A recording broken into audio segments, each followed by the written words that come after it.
ফরিদপুর সদর উপজেলার চর মাধবদিয়া ইউনিয়নের বিএনপি নেতা বিশিষ্ট ব্যবসায়ী আব্দুর রাজ্জাক শেখের মেয়ের বিবাহ উত্তর সংবর্ধনা অনুষ্ঠান বর্ণিল আয়োজনে সম্পন্ন হয়েছে।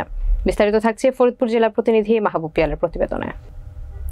বিশিষ্ট ব্যবসায়ী আব্দুর রাজ্জাক শেখের নিজ বাড়িতেই ধুমধাম করে বিশাল আয়োজনের মধ্য দিয়ে মেয়ে শারমিন সুলতানার সাথে মোহাম্মদ ইমরান চৌধুরীর ছেলে নাইমুল ইসলাম চৌধুরীর বিবাহ সম্পন্ন হয়।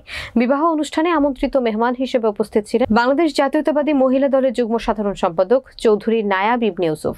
আমন্ত্রিত মেহমান হিসেবে আরও উপস্থিত ছিলেন ফরিদপুর জেলা জাতীয়তাবাদী প্রবাসী দলের সভাপতি মির্জা প্রিন্স আলী, চর মাধবদিয়া ইউনিয়নের সাবেক চেয়ারম্যান মির্জা সাইফুল ইসলাম আজম, কোতোয়ালী থানা বিএনপি নেতা সভাপতি রঞ্জন চৌধুরী, মহানগর যুবদলের সাধারণ সম্পাদক আলী রেজওয়ান বিশ্বাস তরুণ, বিশিষ্ট ব্যবসায়ী আব্দুল আজিজ, আব্দুল জলিল সহ গণ্যমান্য ব্যক্তিবর্গ। বিবাহ অনুষ্ঠানে 3000 লোকের আয়োজন করা হয়। বিবাহ অনুষ্ঠানকে ঘিরে আনন্দ বিনোদনের জন্য সাংস্কৃতিক সন্ধ্যার আয়োজন করা হয়। সাংস্কৃতিক সন্ধ্যায় ফরিদপুরের শিল্পীরা গান পরিবেশন করেন।